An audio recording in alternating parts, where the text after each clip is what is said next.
హల్లెలూయా. కృపగల దేవ దయగల రాజా, సేరితి నిన్నే బహుగణ తేజ, నీ శరణములే నే కోరితిని, నీ వరములనే నే వేడితిని. కృపగల దేవ దయగల రాజా, సేరితి నిన్నే బహుగణ తేజ, నీ శరణములే నే కోరితిని, నీ వరములనే నే వేడితిని. సర్వాధికారి నీవే దేవ, నా సహకారి నీవే ప్రభువ, నా కోరికలే సఫలము చేసి, ఆలోచనలే నెరవేర్చితివి. అర్పించదను నా సర్వమును నీకే దేవ, ఆరాధించి ఆనందించదు నీలో దేవ. అర్పించదను నా సర్వమును నీకే దేవ, ఆనందించి ఆరాధించి నీలో దేవ. కృపగల దేవ దయగల రాజా, సేరితి నిన్నే బహుగణ తేజ, నీ శరణములే నే కోరితిని, నీ వరములనే నే వేడితిని. త్రవను చూపే తారవు నీవే, గమ్యము చేరే సారథి నీవే. త్రవను చూపే తారవు నీవే, గమ్యము చేర్చే సారథి నీవే. జీవనయాత్ర శుభప్రదమాయే, నా పది ప్రార్థన పరిమళమాయే. నీ ఉదయ కాంతిలో నన్నడుపుము, నా వృద్ధి నీ శాంతితో నింపుము. నీ హృదయ కాంతిలో నన్ను నడుపుము, నా వృద్ధిలో నీ శాంతితో నడుపుము. దయగల రాజా కృపగల దేవ, సేరితి నిన్నే బహుగణ తేజ, నీ శరణములే నే కోరితిని, నీ వరములనే నే వేడితిని. సర్వాధికారి నీవే దేవ, నా సహకారి నీవే ప్రభువా, నా కోరికలే సఫలము చేసి, ఆలోచనలే నెరవేర్చితివి. అర్పించదను నా సర్వమును నీకే దేవ, ఆరాధించి ఆనందించదు నీలో దేవ. అర్పించదను నా సర్వమును నీకే దేవ, ఆరాధించి ఆరాధించదు నీలో దేవ. కృపగల దేవ దయగల రాజా, సేరితి నిన్నే బహుగణ తేజ. హల్లెలూయా. Praise lord. దేవుడి స్తోత్రం. మీ అందరికీ వందనాలు. దేవుని మాటలు విందాం కూసేపు శ్రద్ధ.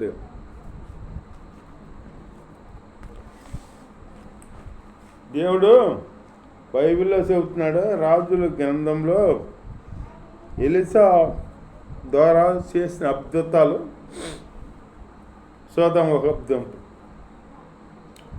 నీరు సేదైనప్పుడు, నీరు ఓట్లు మంచి కావు, ఊరు మంచిదే కానీ ఓట్లు మంచివి కావు. అంటే ఏంటి? ఊరు మంచిదే, ఊళ్ళో ఉన్న ప్రజలు మంచోళ్ళు కాదు, వాయు వరుసలు తప్పేసి అక్రమంగా జీవిస్తూ ధనాపేక్షలు అయిపోయి వెంకమ్మలు ఆడివాడిలాగా ఇక అట్లా దేవుడు లేడులే మనకి, దేవుడు ఎప్పుడో మనకు ఉన్నది, మనకు మనమే దేవుళ్ళు అనుకున్న వాళ్ళు వాళ్ళే దేవుడు లేక వాళ్ళ కడిపే వాళ్ళకి దేవుడు. అట్లాంటి వాళ్ళు దేవుడు లేడనుకుంటారన్నమాట. అది కలిపే వాడికి దేవుడు.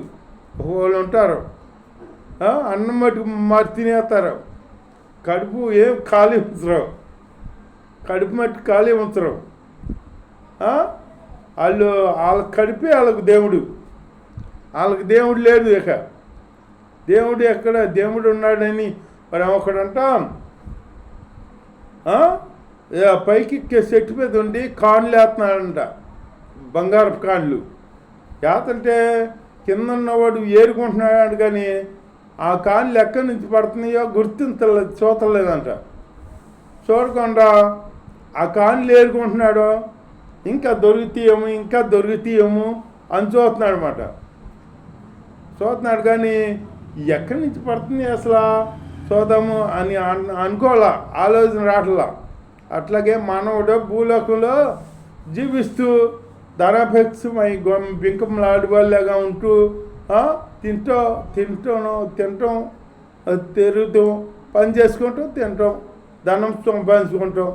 ఇదే ఇక మనల్ని. అంతేగాని మనల్ని ఎవరో సృష్టించారో, మన దేవుడు ఉన్నాడా లేదా సృష్టికర్త ఉన్నాడా, మనమే వచ్చేసామా పైనుంచి అని ఆలోచన ఒక్కటి రావట్లా. ఏదన్నా తేడా వచ్చిందనుకో, ఏదైనా బలహీనత వచ్చిందనుకో, అప్పుడు ఇక డాక్టర్ దగ్గరికి లెగుతారు. డాక్టర్ దగ్గర లెగితే డాక్టర్ ఏమంటారో చూసి వాళ్ళు సాయశక్తులుగా చూస్తారు. వాళ్ళు అంటారు, ఇక మా సాయశక్తులుగా మేము చూసామయ్యా, ఇక మా వల్ల కాదు, ఆ దేవుడి దయ్యా అంటారు. ఇక డాక్టర్లు కాడ డాక్టర్లు ఏం చేయగలరు? వాళ్ళు ఏదో చదువుకున్నారో,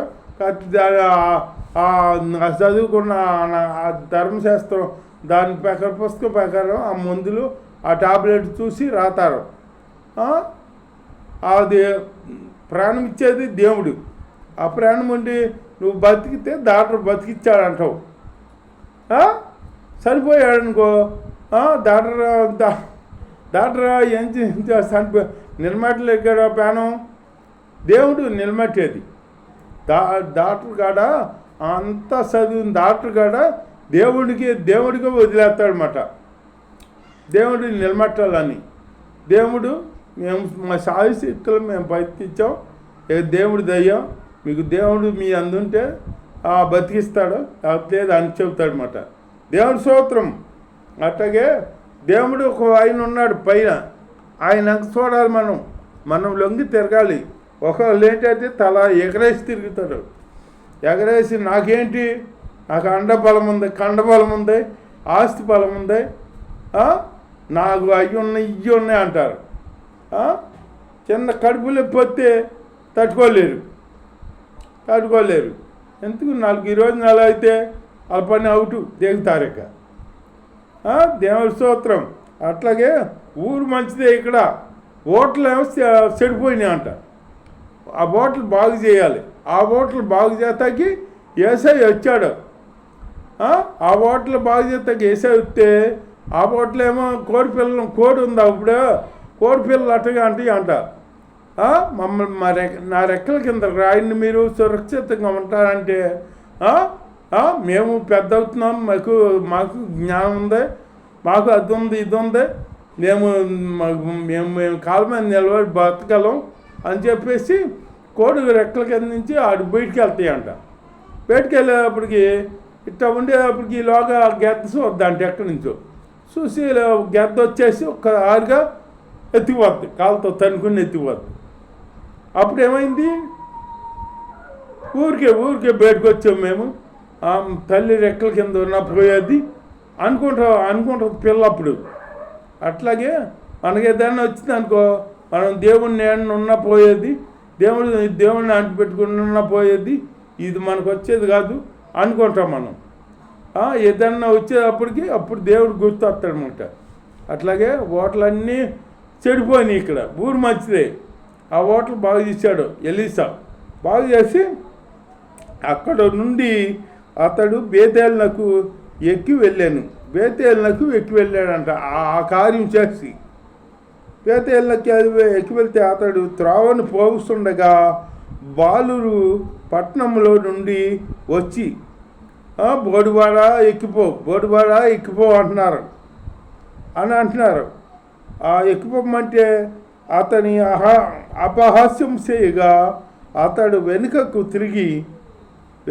తిరిగి వారిని చూసి యెహోవా నామమును బట్టి వారిని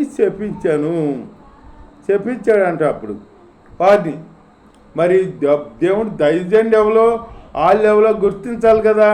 ఆటకాయ పిల్లలు కోతికి అంటిలేస్తారు ఒక్కొక్కరు. అట్లాంటి వాళ్ళు ఉంటారు. వాళ్ళు ఎవరు ఎట్లాంటి వాళ్ళు, ఎవరో దైవజనులు, ఎవరు మామూలు మనసులో కనిపెట్టాలి కదా. వాళ్ళ అపయాసం ఆయన చేసేటప్పటికి దేవుడి నామాన్ని శపించేటప్పటికి అప్పుడు 2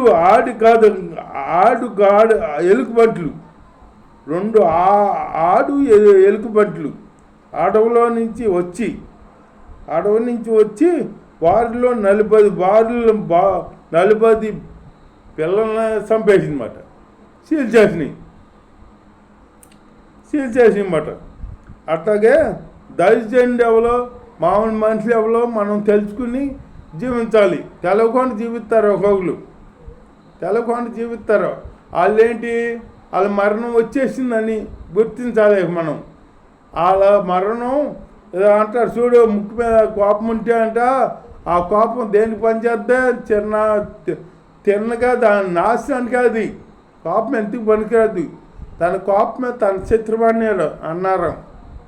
తన కోపమే తన శత్రువు. ఆ కోపం నాశనానికే దారితీద్దు, కానీ నీకు సుఖం రాదు. నువ్వు దానివల్ల ఏమీ అనుభవించలేవు. కోపం ఉండకూడదు.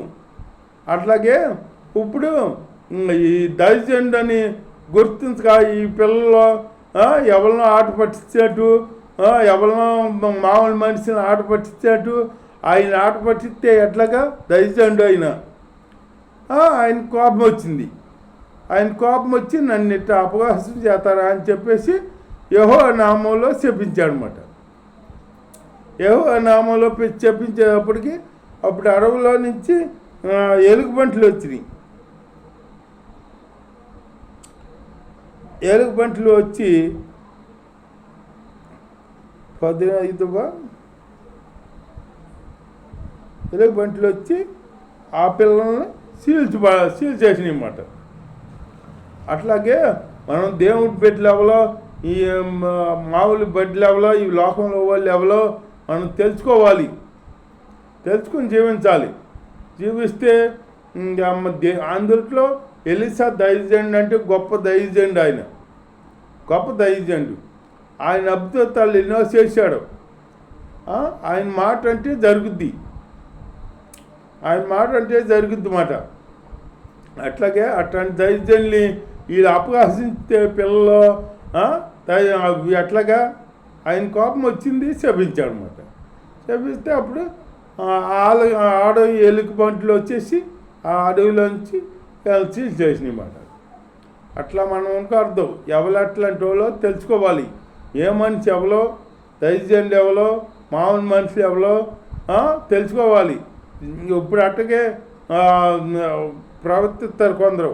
విశ్వాసులు ఎవరో, అవిశ్వాసులు ఎవరో తెలియకుండా ప్రవర్తిస్తారన్నమాట. దైవజనుల మాట మనం వినాలో, లేకపోతే విశ్వాసులు లేక చూస్తాం, ఒక మామూలు మనుషులు లేక చూస్తాం అన్నమాట. వాళ్ళని అట్లా చూడకూడదు. అలా దేవుడు కృప ఉంది. దేవుడు పిలుచుకున్నాడు, వాళ్ళని సేవ చేయమని పిలుచుకున్నాడు అన్నమాట. దేవుడు పనివాళ్ళు ఇప్పుడు దేవుడి బిడ్డలనే ఎవరన్నా మన బిడ్డలనేమో ఎవరన్నేమని అంటే మనం ఊరుకోం కదా. అట్లాగే ఆయన బిడ్డలు వాళ్ళు దేవుడు పని చేసే వాళ్ళు ఎవరో ఆ బిడ్డలేక ఆ బిడ్డలు ఏమలా ఉన్నాయంటే ఆయన ఊరుకుంటాడా? అట్లా ఉండకూడదు. మనం ఎవరంటే వాళ్ళు తెలుసుకుని మనం జీవించాలన్నమాట. అలాంటి జీవితం మనం జీవిస్తూ దేవుళ్ళో కృపందుకుంటా జీవించాలి. దేవుడు ప్రార్థన చేసుకుంటూ దేవుణ్ణి సృష్టికర్తను ముందు ముఖ్యంగా తెలుసుకోవాలి. సృష్టికర్త ఎవరో ఏమిటి, మనం చనిపోతే ఎక్కడికి వెళ్తాం ఏంటి, మనం ఎక్కడి నుంచి వచ్చాము, చనిపోతే ఎక్కడికి వెళ్తాం ఏంటి అని ఆలోచన రావాలి. ఆ ఆలోచన ఏముండదు. ఒక్కొక్కరికి చేసుకుంటూ తింటాం వంటాం, ఈ సోతం లోకాసులో జీవిస్తూ ఉంటారన్నమాట కొందరు. అలాగే మనం ఉండకూడదు. సృష్టికర్త ఎవరో తెలుసుకుని ఆయన్ని మనం ప్రార్థన చేసుకుంటూ ఆయనలో ముందుకు సాగాలి. అలాంటి జీవితం దేవుడు మనకి అనుగ్రహించాలని దేవుని ప్రార్థన చేసుకుంటూ దేవుళ్ళో ముందుకు సాగుదాం. దేవుడి వాక్యం దీవించుగాక. ఆమెన్. ఆమెన్. హల్లెలూయా.